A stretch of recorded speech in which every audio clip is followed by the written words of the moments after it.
لله رب العالمين والعاقبة للمتقين والصلاة والسلام على سيد المرسلين وعلى آله الطيبين وأصحابه الطاهرين وأزواجه أمهات المؤمنين وأوليائه الكاملين وعلمائه الصالحين أما بعد فأعوذ بالله من الشيطان الرجيم بسم الله الرحمن الرحيم يا أيها الذين آمنوا لا يسخر قوم من قوم عسى أن يكونوا خيرا منهم ولا نساء من نساء عسى أن يكن خيرا منهن ولا تلمزوا أنفسكم ولا تنابزوا بالألقاب بئس الاسم الفسوق بعد الإيمان ومن لم يتب فأولئك هم الظالمون يا أيها الذين آمنوا اجتنبوا كثيرا من الظن إن بعض الظن إثم ولا تجسسوا ولا يغتب بعضكم بعضا أيحب أحدكم أن يأكل لحم أخيه ميتا فكرهتموه واتقوا الله إن الله تواب رحيم صدق الله العظيم.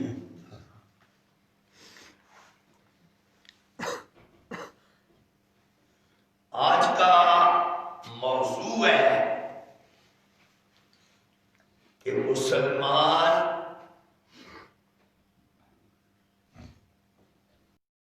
ایک دوسرے کی برائیاں بیان کرنے سے گریز کرے.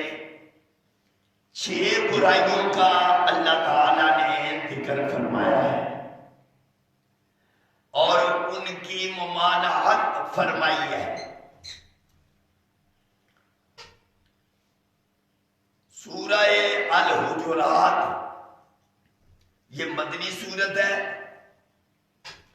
اور اس میں مسلمانوں کو ہدایات دی گئی ہے کہ اپنے نبی سے کیسا تعلق رکھیں اور آپس میں کیسا تعلق رکھیں.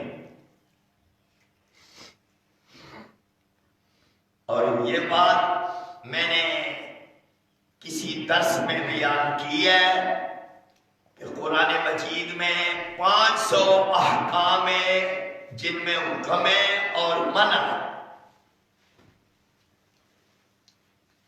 جن چیزوں سے اللہ نے منع کیا ہے ان سے منع ہونے میں باز آنے میں ہماری نجات ہے اور جن کا حکم دیا ہے ان پر عمل کرنے میں ہماری نجات ہے.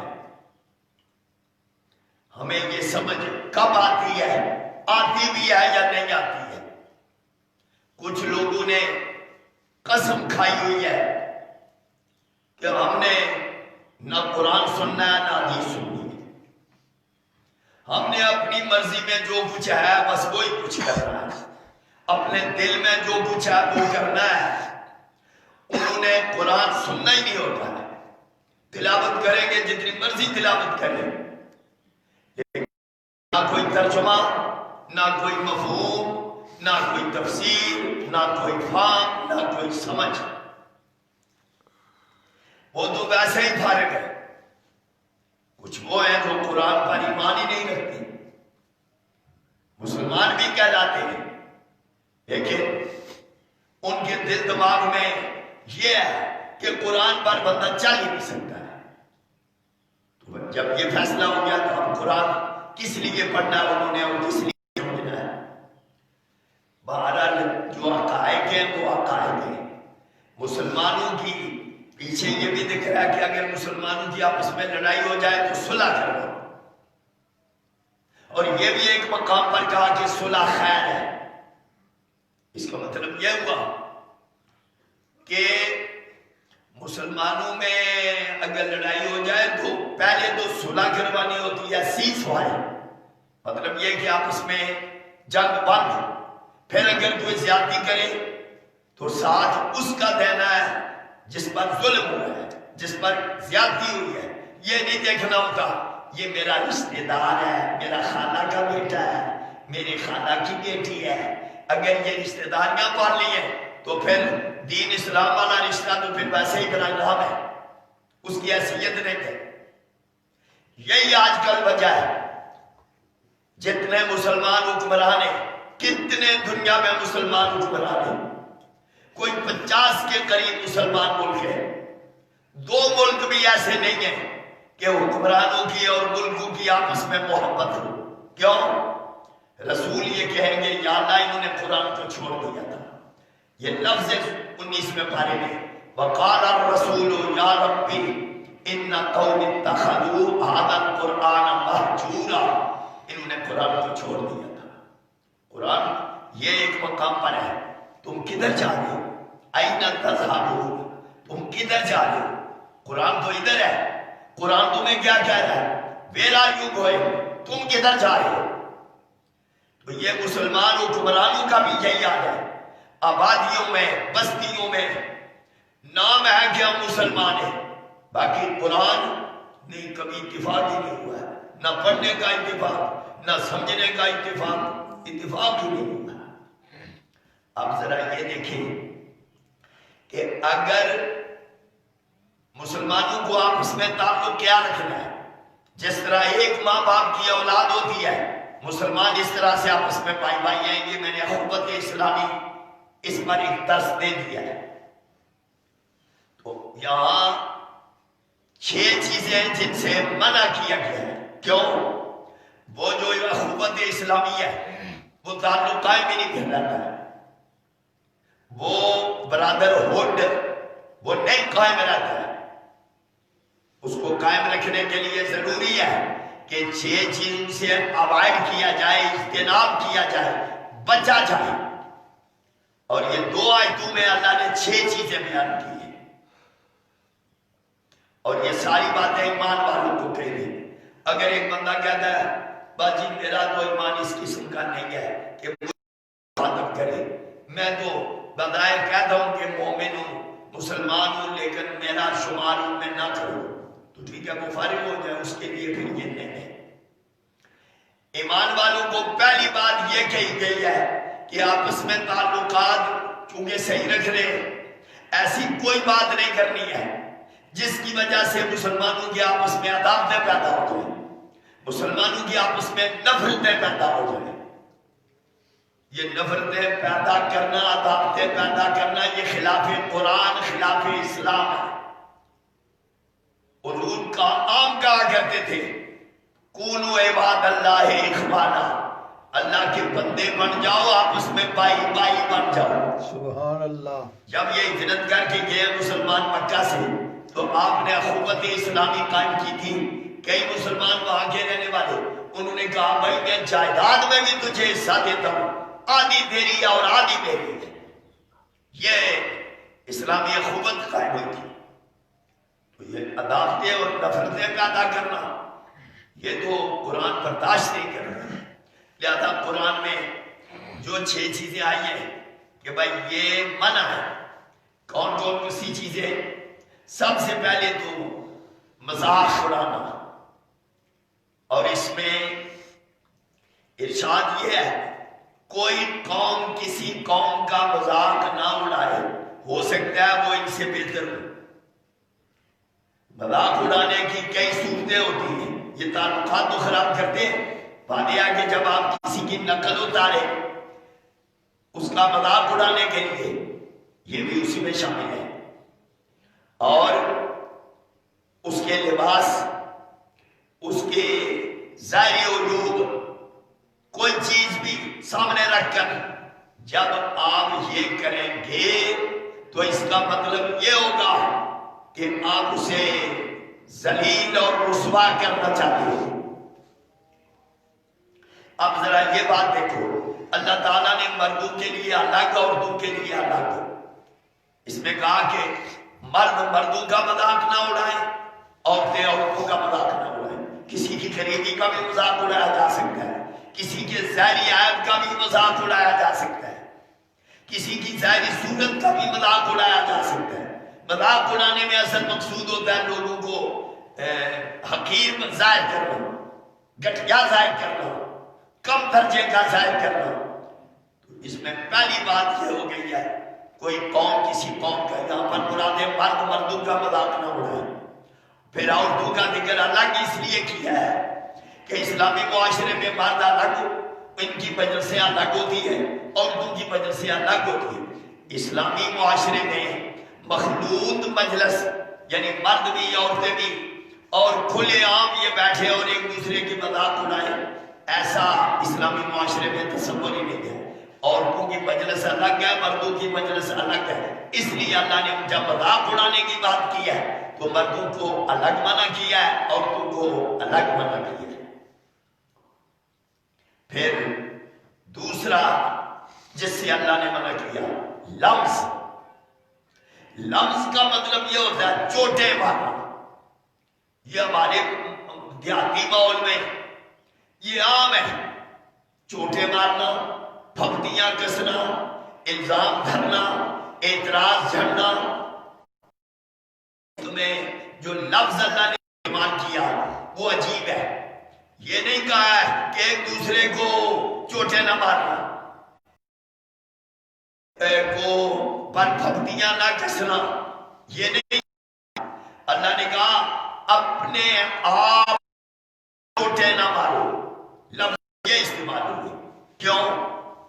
جب ایک بندہ دوسرے پر پھپتیاں کسے، چوٹے مارے، الزام دھرے، اعتراض جھڑے، تو اس کا مطلب یہ ہوتا ہے کہ اس کے اندر ایک ناپاک لاوا پک رہا ہے جو دوسروں پر اس نے یہ چوٹے کر کے اصل میں یہ ظاہر کیا ہے کہ بڑا پلیز۔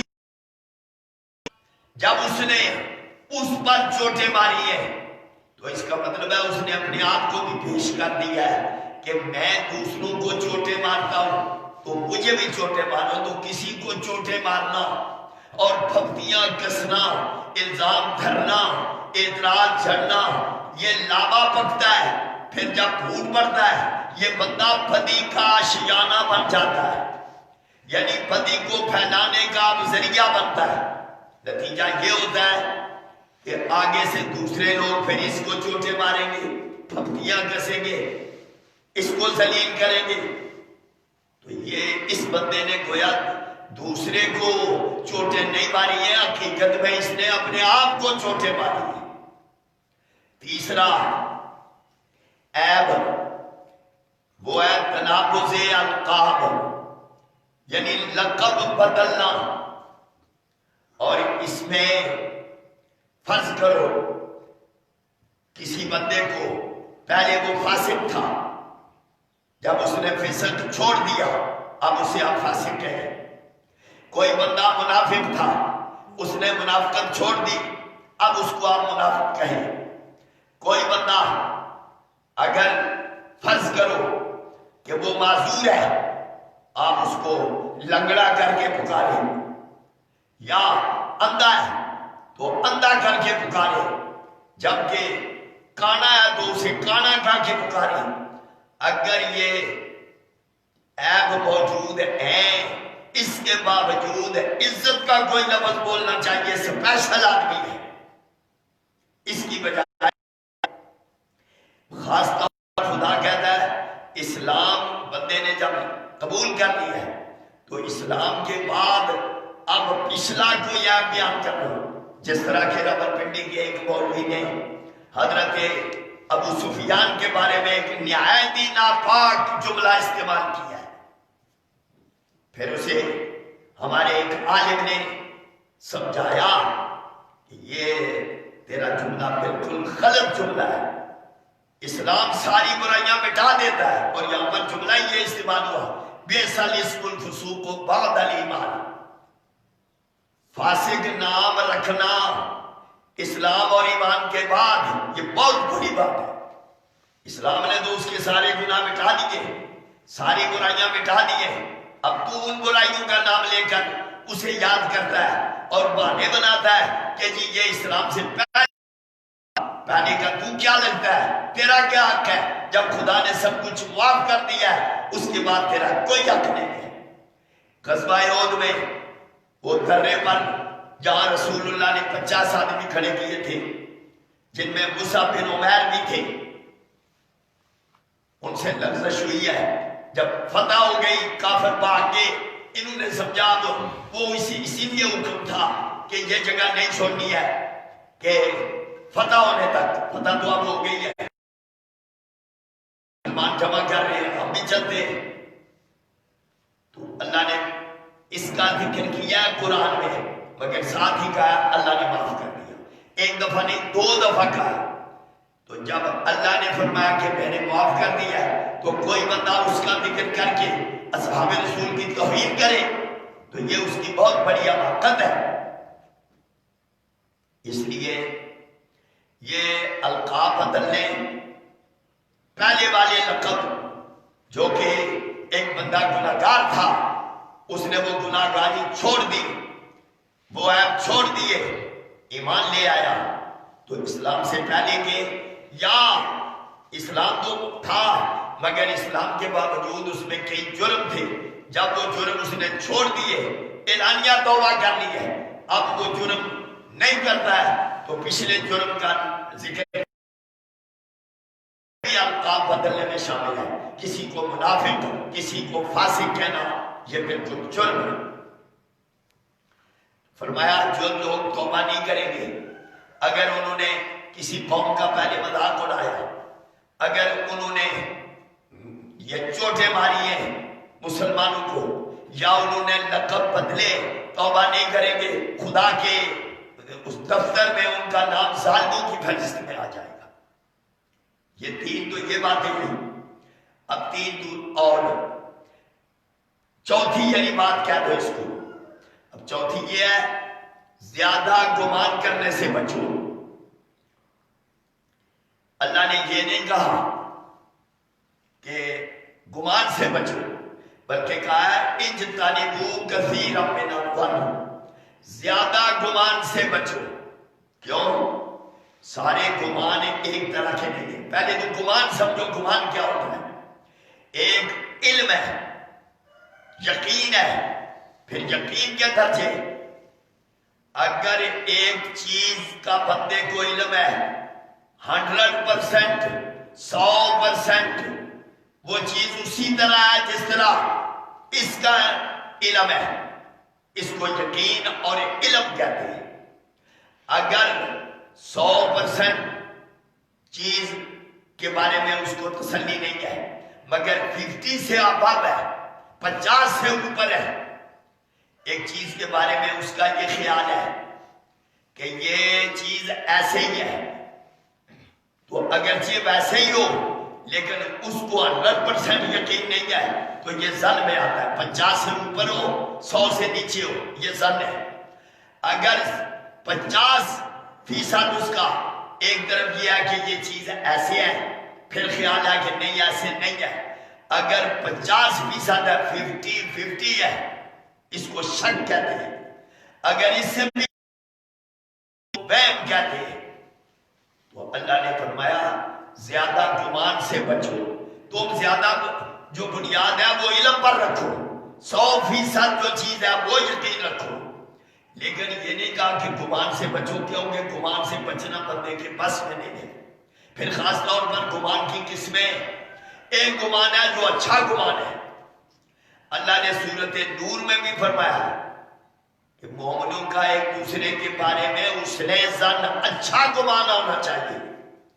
کئی لوگوں کو یہ عادت ہو جاتی ہے نہیں بھائی برا ہی گمان کرنا، کیونکہ ان کے اندر لاوا ہی برا ہوتا ہے، دماغ گندا، تو وہ اچھا گمان نہیں کرتے، الٹا گمان کریں گے. اور اس نے کوئی اگر بات کی اس میں کوئی ایسی بات نہیں تھی جو کہ جس کا مطلب غلط ہو، لیکن وہ لوگ جن کے دماغ گندے دل گندا وہ ضرور بے ضرور بدگمانی کر کے اس بات کو بگاڑ کر دنیا کے سامنے پیش کرتے ہیں. تو خدا نے فرمایا بدگمانی سے بچو، زیادہ یعنی گمان کرنے سے بچو. مطلب یہ ہوا کہ علم پر بنیاد رکھ کر باتیں کرو. یہ گمان پر اگر تمہاری عادت ہو گئی تو تم وہ بھی گمان کرنا شروع ہو جاؤ گے جو گمان سراپا گناہ ہے، اس نے ظن میں کوئی گرفت نہیں ہے. اچھا گمان مومن کے بارے میں ظن المومنین والمومنات، یہ خیر گمان کرنا، اچھا گمان کرنا، اس میں تو کوئی برائی نہیں ہے. لیکن برا گمان کرنا، یہ کئی برے گمان ہیں جو کہ سراپا گناہ میں آتے ہیں. اس لیے اللہ نے وجہ بھی بیان کی ہے ان بعض الظن اثم، بعض گمان گناہ ہوتے ہیں. پھر پانچواں جو عیب ہے فرمایا تجسس نہ کرو ولا تجسسوا. اس کا مطلب ہے دوسروں کے عیب تلاش کرنے میں آگے نہ بڑھو. وہ ایک جاسوسی کا نظام ہوتا ہے جو پورے ملک میں قائم کیا جاتا ہے. اس کا مطلب ہوتا ہے کہ جو لوگ ملک دشمن ہیں ان کو تلاش کی جائے، کیونکہ انہوں نے تو پورے ملک کو نقصان پہنچانا ہے. وہ جائز ہے، لیکن ایک دوسرے کے عیب تلاش کرنا، یہ کون تلاش کرتا ہے؟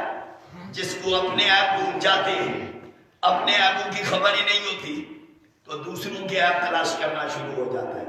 اگر اچانک آپ کو پتہ بھی چل گیا کہ فلاں بندے میں یہ عیب ہے، اب جو پردہ ڈالے گا، فرمایا تم نے مسلمان بھائی کے عیب پر دنیا میں پردہ ڈالا ہے، کل قیامت کے عرش والا تمہارے عیب پر پردہ ڈالے. سبحان اللہ. بلکہ ایک حدیث تو یہ ہے، ایک ہوتی تھی بچی زندہ درگور کر دیتے تھے. زندہ درگور جس بچی کو کیا جائے زندہ، قبر میں ڈال کر مٹی ڈال کے اسے مار دیتے تھے. اسے عربی میں موعودہ کہتے ہیں. وَإِذَا الْمَوْعُودَةُ سُئِلَتْ، یہ جو موعودہ ہے کوئی بندہ اس کو بچا لے، یہ بہت بڑی نیکی میں شامل تھا. فرمایا جو بندہ کسی کے عیب پر پردہ ڈالتا ہے، یوں سمجھو کہ اس نے زندہ درگور کی ہوئی بچی کو بچا لیا ہے، اتنا اللہ اس کو اجر عطا فرماتا ہے. سبحان اللہ. اس لیے دوسروں کے عیب تلاش کرنا، عیب جوئی، تجسس، تو اگر تم کرو گے تو تمہارے نہیں کریں گے. نتیجہ یہ ہوگا کہ مسلمانوں کو نیکی کا تو فکر ہی ختم ہو جائے گا. ہر وقت دوسروں کے عیب تلاش کرنے میں پڑے رہیں گے تو پھر آپس میں محبت کدھر سے پیدا ہوگی؟ آپس میں نفرت پیدا ہوگی، اور نفرت خدا پسند نہیں کرتا ہے. جو بندہ مسلمانوں میں نفرت ڈالتا ہے اس کو کہتے ہیں چغل خور. اس کے بارے میں رسول اللہ نے فرمایا لا يدخل الجنت قطار، فرمایا چغل خور جنت میں داخل ہو ہی نہیں سکتا. کیوں؟ یہ مسلمانوں میں نفرت پیدا کرتا ہے. ادھر کی بات ادھر، ادھر کی ادھر، جھوٹ سچ ملا کر، چلو سچی بھی بات اس نے بتائی ہو لیکن اس بات سے اگر نفرتیں پیدا ہوتی ہیں تو ایسا بندہ جنت کی خوشبو بھی نہیں سونگھ سکے گا. یہ دور رہے گا جنت سے، جنت میں یہ داخل نہیں ہو سکتا ہے. اس لیے مسلمانوں میں نفرتیں نہیں، محبتیں پیدا کرنی چاہیے. محبتیں تقسیم کرنا یہ مسلمانوں کی ذمہ داری ہے.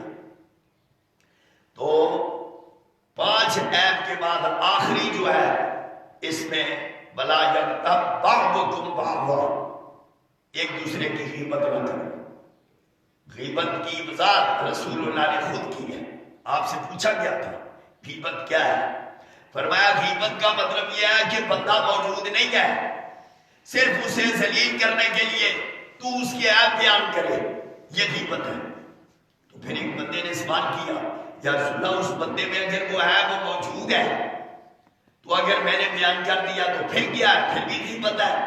آپ نے فرمایا اگر عیب ہے اور تو نے اسے ذلیل کرنے کے لیے اس کا عیب بیان کیا، یہ غیبت ہے۔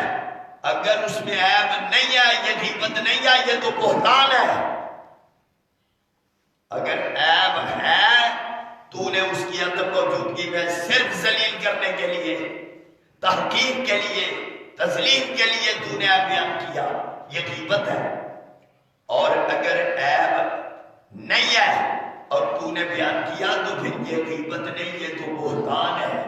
اور غیبت سے بھی بڑا جرم ہے بہتان۔ ایک بندے میں عیب نہیں ہے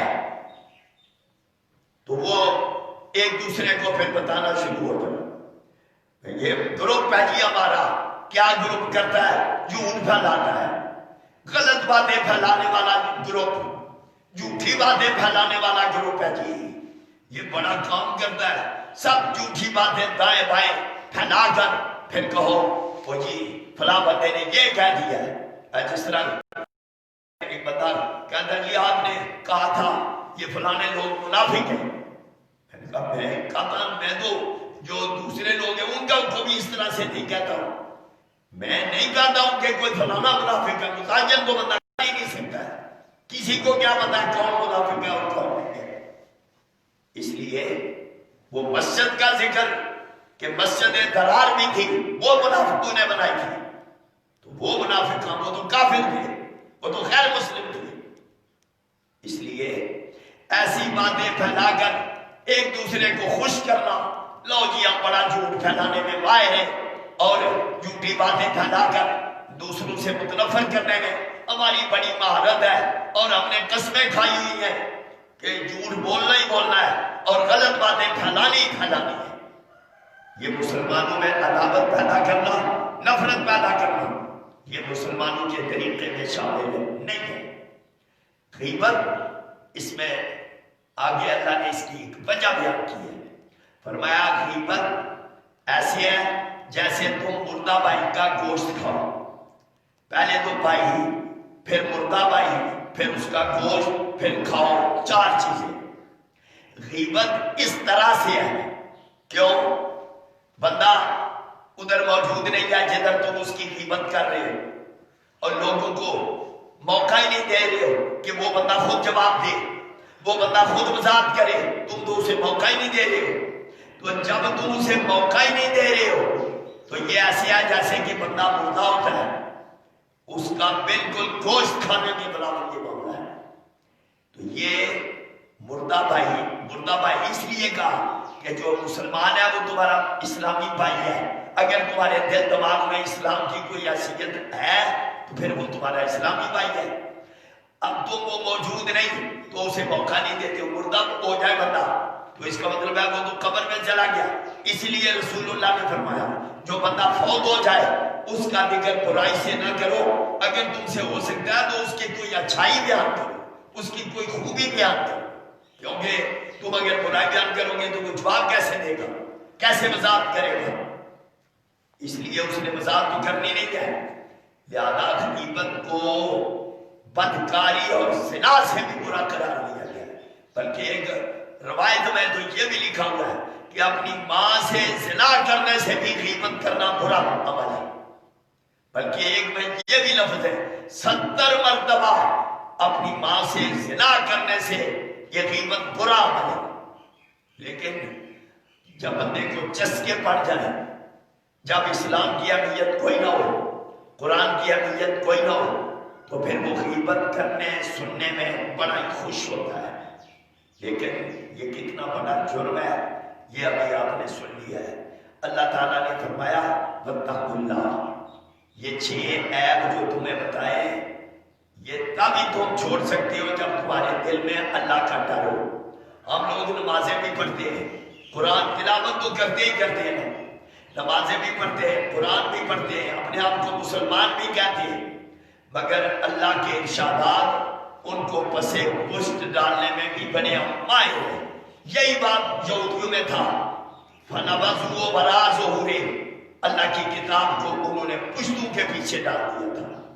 لہذا اگر قرآن کی اہمیت پیدا ہو جائے تو مسلمانوں میں نفرت نہیں، مسلمانوں میں محبت پیدا ہو۔ آبادیوں میں، دیہاتوں میں مسلمانوں میں آپس میں محبت پیدا ہو، نفرت پہ پیدا نہیں ہو سکتی ہے۔